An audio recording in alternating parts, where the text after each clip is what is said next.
YCP అరాచకాలతో పేదల గుండెలు ఆగిపోతున్నాయని MLC Kancharla Srikanth ఆవేదన వెలిబుచ్చారు.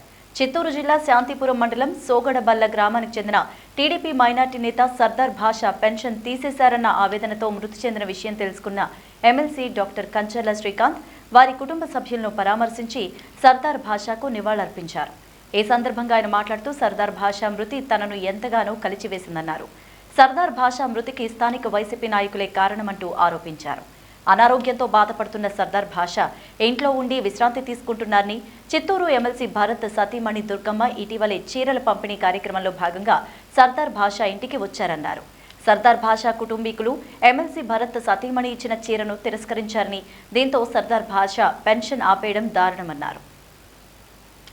వైఎస్ఆర్సీపీ ప్రభుత్వం చేసేటటువంటి వికృత కార్యక్రమాలు మనం అంతా చూస్తూ ఉన్నాం ఈ 4.5 సంవత్సరాల్లో. దాంట్లో భాగంగానే ఈరోజు ఆయన చావుకి వైఎస్ఆర్సీపీ నాయకులు ఈ గ్రామంలో కారణమయ్యారు.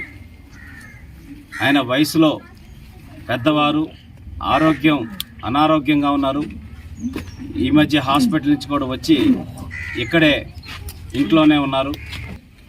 చీర తీసుకోలేదు అనే కారణంతో సర్దార్ భాయ్ గారి పెన్షన్ అనేది ఆపేయటం జరిగింది.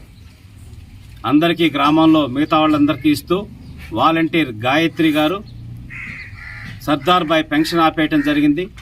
దానికి సంబంధించి సమాచారం అడుగుదామని సచివాలయంకి వెళ్ళటం, అక్కడ వాళ్ళందరూ ఆయనతో గొడవ పడటం, ఆ గొడవలో ఆ ఆవేశంలో ఆయనకి బీపీ ఎక్కువై హార్ట్ స్ట్రోక్కి గురై అక్కడే మరణించడం జరిగింది.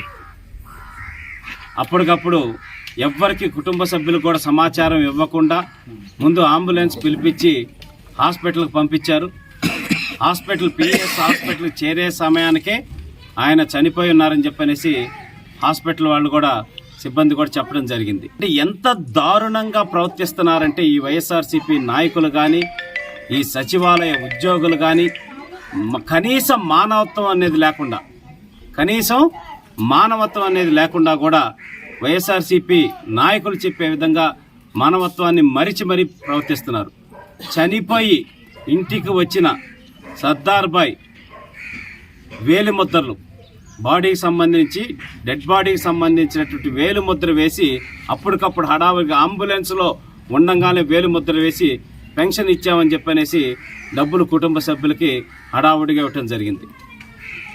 అంటే దీని మీద 100% చట్టపరమైన చర్యలు తీసుకోవాలని స్థానిక ఎంఆర్ఓ గారిని, అలాగే ఆర్డీఓ గారిని, కలెక్టర్ గారిని కూడా డిమాండ్ చేస్తున్నాం.